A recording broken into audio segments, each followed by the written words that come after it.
Sometime in the early morning, a courier slid a cream envelope under my door like it was a love letter. It was not. It was a muzzle with a bow on it. Inside sat a cashier's check for a number so round it looked rehearsed, plus a non-disclosure agreement written in the tone of a priest who has seen you steal from the offering plate and still wants to be polite about it. The sender was Harbor and Hearth Beverage Group, the holding company that now owned what remained of my former employer, Brinewell Brewing and Company. A century of foam and folklore reduced to a corporate P.O. box and a spreadsheet with feelings. They wanted me quiet. They always do. I walked the check to the kitchen, set it on a cutting board, and stared at it as though it might confess. The ink did not move. It never does. I took a match from the jar by the stove, struck it, and held the flame under the corner until the paper curled like a startled insect. I watched the numbers blister. Then I dropped the smoking remains into a glass bowl and stirred the ash with a spoon, the way you might stir sugar into tea if you were determined to sweeten your own bitterness. My name is Schlitz Rowan, and yes, I know what my name does to people. It makes them blink twice, like they are trying to remember whether they have seen me on a tap handle. I have heard every joke. I have heard them from bartenders, bankers, and one judge who thought he was charming and was instead merely audible. I have also heard the one joke nobody laughs at until the subpoenas start arriving. You should have read the fine print. I did read it. I wrote some of it. I was Brinewell's head of corporate storytelling, which is a polite job title for the person who keeps the myth polished while the machine grinds. I collected old brew logs, framed photographs, and war-era ration letters. I narrated anniversary films. I wrote speeches for men who called themselves stewards while treating the company like an heirloom they could pawn. Brinewell began as a dockside kettle house in Lakeshore City when a barrel maker named Otto Brine decided beer tasted better than scarcity. The brand's earliest legend was real. They funded refrigerated rail cars before anyone believed cold could travel without dying. They were the first regional brewer in our state to use deep amber bottles to protect flavor from light, and their slogan, bright as the harbor, bold as the oar, became the kind of line people embroidered on aprons. By the time the Dunmore family took control through marriage and paperwork, Brinewell was not just a brewery. It was a civic monument that happened to be drinkable. They built the Harbor Line distribution corridor, they sponsored the North Pier Regatta, they threw festivals that turned streets into singing. If you grew up around Lakeshore City, you could measure your year in Brinewell events. The first cold snap meant the Copper Coast Lager release, the first warm weekend meant patio kegs, the first heartbreak meant a bottle shared with a friend who told you the world was still turning. When I joined, the company was already turning into something else. The fourth-generation chairman, Mason Dunmore, carried his family name like a medal and his insecurity like a second tie. He hated one fact more than any rival. Brinewell had once been the largest brewer in the region, then lost that top spot after a long labor shutdown that handed shelf space to a faster, flashier competitor. Mason told himself he did not care. Mason cared the way a drowning person cares about air. He could not stand being second, so he decided to be the most profitable. That was his chosen revenge against reality. It started with small cuts, malt swaps, cheaper hops, tested by consumers, which meant tested by a focus group that would not know a noble hop from a noble lie. Then it became larger. Brew cycles shortened, aging time shaved, quality control treated like a luxury, the way some people treat compassion. In board meetings, they called it efficiency. In the brew house, they called it panic. I called it a slow-motion confession. And the day they decided I would be the one to carry the blame, I was not surprised. I was simply offended by their lack of imagination. Because if you hire a storyteller, fire her to save your own skin, and then send her hush money as if she is a misbehaving pet, you are not buying silence. You are buying a narrator. And I am very good at my job. When people ask how Brinewell fell apart, they expect a single villain. They want a cartoon mustache they can boo. They want one bad guy so they can keep believing the rest of the world is mostly tidy. Brinewell did not collapse because of one villain. It collapsed because the wrong people found religion in numbers. Mason Dunmore's obsession with margins had a particular scent: polished wood and stale triumph. He hired consultants who spoke in calm voices while erasing tradition with a whiteboard marker. They praised throughput and velocity, as if beer were a package being shipped, not a living process with moods and consequences. They reduced fermentation from the old schedule to a brisk sprint. Customers do not taste time, one consultant said, with the confidence of a person who never had to drink what he broke. The brew team argued. The consultant smiled. Mason sided with the smile. The first visible change was haze. A well-made beer can be cloudy for honest reasons, but Brinewell's new haze looked like indecision. Wholesalers began calling our customer service line with the delicacy of people trying not to insult you while they describe your product as suspicious. Retailers demanded credits. Bar managers held bottles up to the light and made faces that told me everything my spreadsheets did not. To fix it quickly, the production team was ordered to add a clarifying agent. The agent worked. It also created a new problem. Regulators were discussing stricter ingredient disclosure, and Brinewell's leadership did not want the public to learn that their heritage lager now relied on lab help. So Mason demanded a substitute, something that could be filtered out before packaging, leaving the label clean and the conscience unbothered. Headquarters chose a stabilizer branded Frostvale, a name that sounded like a romance novel and behaved like a grudge. Nobody tested Frostvale properly at scale, not because the scientists were lazy, but because the timeline was insane. We were told to move, as if a competitor was already pouring our customers away. We were already pouring them away ourselves. Frostvale reacted with another foam component in the brew line. The result was not haze. It was worse. It was flakes, pale strings, little white clots that drifted in the bottle like the world's most unpleasant snow globe. Customers did not say protein coagulation. Customers said, "Why does my beer look like it has opinions?" We ran a quiet recall, then another, then a frantic scramble to reformulate, which removed the foam component entirely and created beer that went flat fast, like a punchline delivered by someone who does not believe in joy. People complained that it tasted tired. They were not wrong. Meanwhile, the sales team was told to win back placement. That is when the second sickness surfaced, the one with sharper teeth: bribery dressed as marketing. The architect was Cal Mercer, Brinewell's national accounts director, a man who could smile while sharpening a knife and then act surprised when you bled. Cal had been hired young, promoted fast, and praised for his creative persuasion. He treated the beverage distribution system like a maze designed to be cheated. He built a pipeline of promotional partnerships that were, in plain language, payoffs. An arena in Sunbelt County needed cash to finish renovations. Cal arranged an advance on sponsorship rights, paid early and inflated, so it functioned like a loan without the word loan.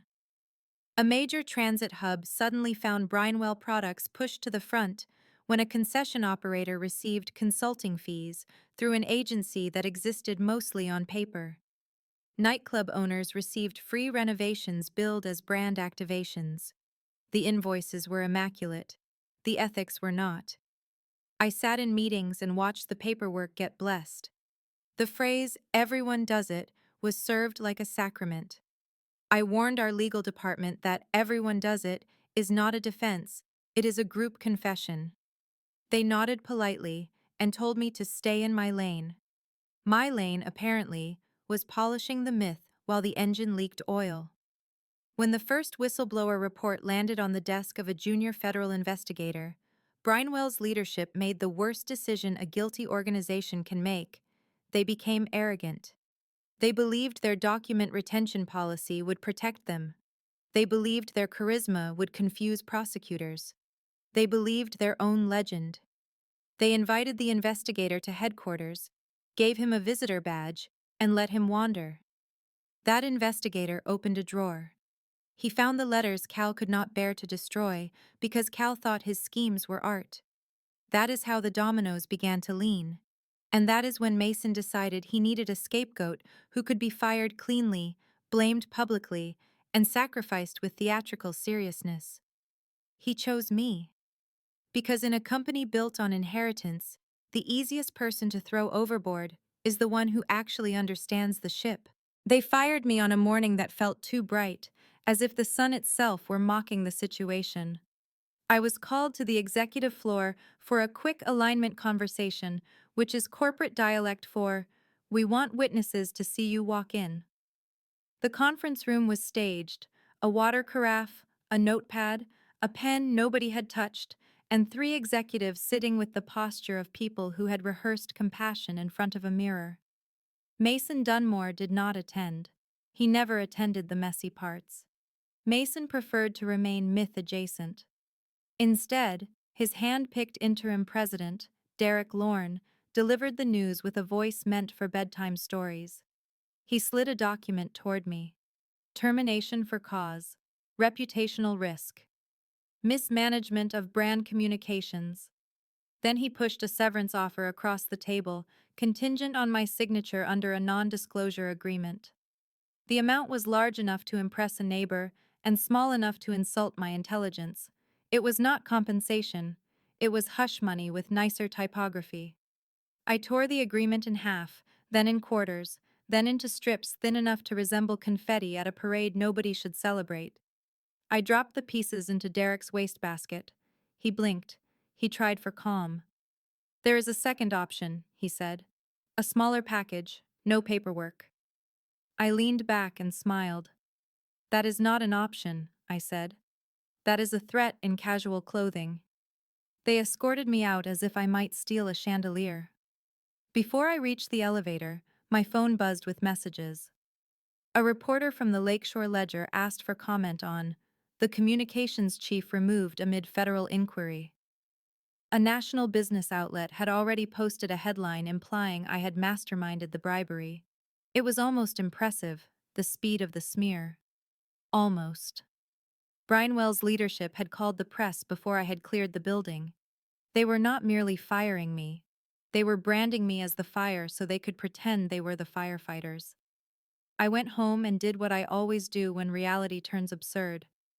I made coffee, opened my laptop, and started writing. Not a memoir, a timeline. I had spent years archiving Brinewell's history, which meant I knew where the bones were. I knew which board minutes had been edited. I knew which marketing partnerships were padded. I knew which internal emails were saved in odd places because executives like to keep trophies. And I knew something else, something Derek and Mason underestimated. I was the person who taught Brinewell to narrate itself. If you have ever watched a documentary where the narrator's tone turns from affectionate to surgical, you understand the shift I felt. My voice had once been their velvet rope. Now it would be their searchlight. I approached an attorney named Marisol Kent, a woman with sharp eyes and a laugh that sounded like she had seen too many men try to talk their way out of consequences. She reviewed the press releases, the leaked talking points, the articles Brinewell had seeded. "This is defamation," she said. "They are blaming you for crimes they tolerated." "They are blaming me for crimes they approved," I corrected. Marisol nodded. "Even better." The company assumed I would fold. They believed I would take the money and disappear into tasteful anonymity. They underestimated two forces, my resentment and my patience. Revenge is not rage. Revenge is research. I contacted the federal investigator through proper channels. I offered something Brinewell could not. Context. I did not offer lies. I offered clarity. I laid out the structure of Cal Mercer's scheme, the shell agencies, the advanced sponsorships, the suspicious invoices. I pointed to where the emails lived, which executives signed off, which meetings included the phrase, "Everyone does it," spoken like a prayer. The investigator listened without interrupting, which is how you know someone is taking notes. "You were fired," he said eventually. "Yes," I said. "Why talk to us?" I thought of the shredded agreement in Derek's trash, the headline that turned me into a villain, the men who drank celebration champagne while handing me their mess.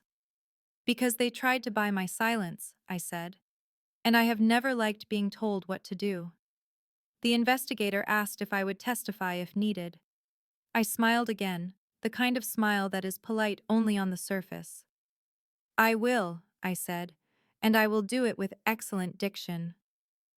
Then came the ad campaign, the one Brinewell launched to restore confidence while the scandal simmered.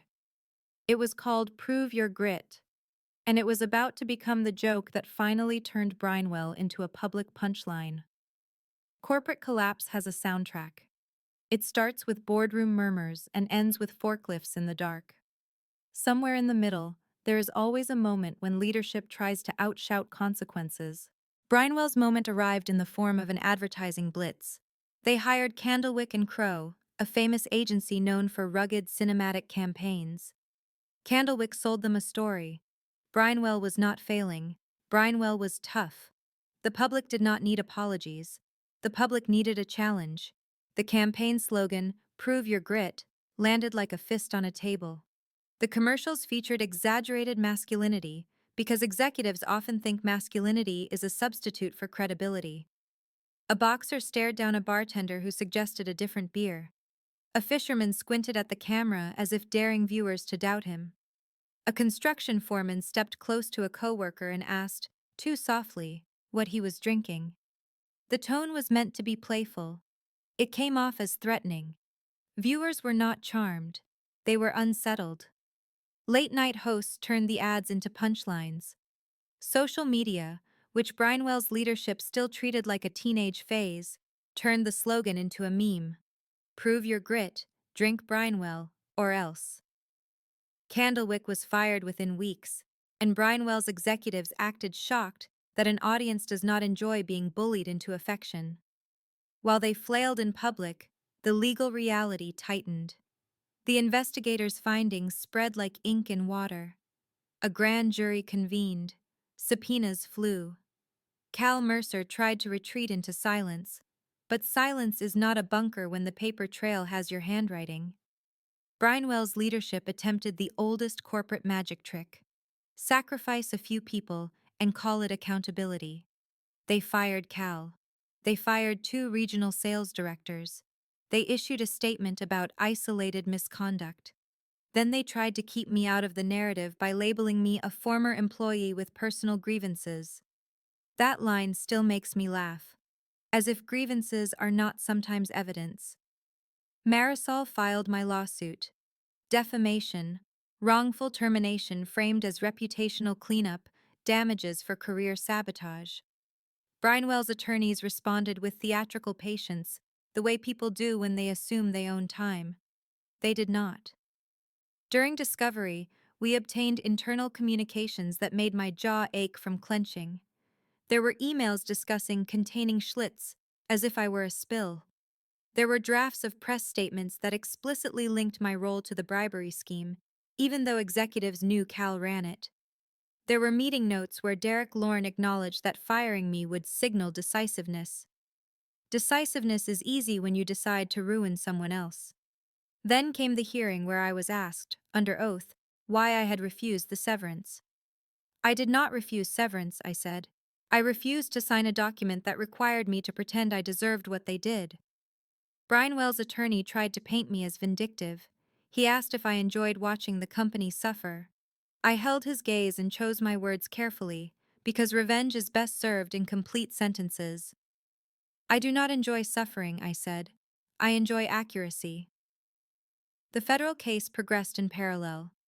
I testified about the structure of the schemes, the approvals, the way executives spoke about ethical lines as if they were optional decor.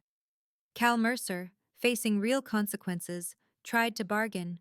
He offered prosecutors a story that minimized his own guilt and maximized everyone else's. It was not effective. Prosecutors liked truth, not choreography. When the indictment finally arrived, it did not resemble a tidy headline. It was dense, it was sprawling. It included counts for illicit payments, falsified invoices, conspiracy, and records manipulation. Brinewell's once proud logo appeared on legal documents like a stain. Derek Lorne called a press conference and announced a new era of transparency. He said this while standing behind a podium paid for with lies. Sales cratered. Distributors demanded concessions. Retailers replaced Brinewell shelf space with brands that did not look like a courtroom exhibit.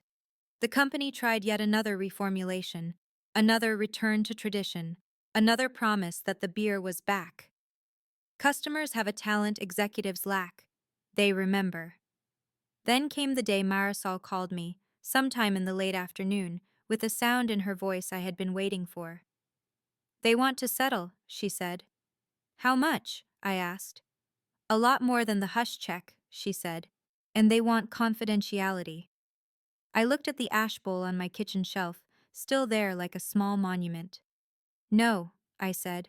"I want the verdict." Because I did not just want money. I wanted their myth to break in public, the same way they tried to break mine. The courtroom smelled like paper and stale certainty. Brinewell's legal team arrived with matching suits and matching expressions, as if coordination could substitute for innocence. Their executives sat behind them with the rigid posture of people who believe they are still in charge of the room. They were not. The trial lasted long enough for the press to get bored, and then interested again, which is how you know a story has teeth. Witnesses testified about the bribery pipeline, the fake invoices, the shell agencies with charming names like Silver Buoy Media and Harbor Light Promotions that existed mostly to launder wrongdoing into marketing spend. Emails were read aloud that revealed what I had known all along. Leadership did not merely fail to stop the scheme. Leadership treated it like a strategy. Then came the defamation evidence, the part that made Brinewell's executives sweat in a way no brewery tour ever could. We showed the internal drafts where Derek and his team decided to link my role to the scandal as a narrative simplifier. We showed the call log indicating press outreach before my termination paperwork was finalized. We showed the board minutes where Mason Dunmore, the man who never attended the messy parts, approved external messaging alignment, with my name attached like a tag on a scapegoat's neck. Brinewell's lawyer tried to argue that the statements were substantially true because I worked there during the misconduct. Marisol stood, calm as a surgeon. "By that logic," she said, "every employee in a burning building is guilty of arson." The jury did not laugh. They simply wrote notes. When I took the stand, I spoke the way I always speak when I am documenting reality, precise, vivid, unwilling to be rushed. I described the dynasty, the cost-cutting, the additives, the recall, the campaign that threatened viewers into loyalty. I described the moment I was fired and how the company planted a story to paint me as the source of their rot. Then I said the sentence Brinewell feared most, because it was both simple and true. "They did not fire me to fix the problem," I said. "They fired me to keep the problem profitable." After closing arguments, the jury deliberated. When they returned, the foreperson read the verdict with a voice that did not tremble. Defamation. Damages. A number large enough to make Brinewell's stockholders feel their own pulse. Brinewell's executives stared as if the room had suddenly become unfamiliar. It had. Reality has that effect. In the months that followed, Brinewell's decline accelerated. Distributors canceled contracts. The oldest plant in Lakeshore City, the one with the historic copper kettles tourists love to photograph, announced it would close. Workers staged a walkout, not for drama, but for dignity. The company tried to sell itself to a rival, then to another. Regulators blocked one deal, investors killed another. Eventually, Harbor and Hearth scooped up the remnants at a price that would have once been considered an insult. Brinewell became a heritage label, which is the corporate equivalent of a retirement home. And me? I bought a house in California, not because I needed to flee, but because I wanted sunlight after years of fluorescent boardrooms. It had wide windows, a small vineyard behind it, and a guest house I turned into an archive room. I named the property the Kettle House, not as a tribute, but as a reminder. People assume revenge looks like shouting. Mine looked like paperwork. Mine looked like telling the truth until it was too heavy for liars to carry. The hush money check. Harbor and Hearth sent me remains on my shelf, in ash form, inside that same glass bowl. When guests ask about it, I tell them it is what silence looks like when it fails. Sometimes they laugh, uneasy. Sometimes they nod, understanding. A few have asked whether I feel guilty that a storied company fell so far. I do not. I did not destroy Brinewell. I recorded it. I testified to what happened. I refuse to be turned into their convenient villain. If you want to blame someone, blame the men who mistook heritage for a cash machine and confused intimidation with loyalty. Blame the executive who treated bribery like a sales tactic. Blame the chairman who wanted to win so badly he forgot the product had to taste like something other than regret. As for me, I wake up on mornings that are pleasantly unremarkable. I drink coffee. I look out at the vines. I do not miss the boardroom. But I do keep my old company badge in a drawer because it amuses me to remember how small the plastic looks compared to the damage it represented. Brinewell wanted me to disappear quietly. Instead, I became the documentary voice they could not edit. And that is the thing about firing your storyteller. You do not get to choose the ending.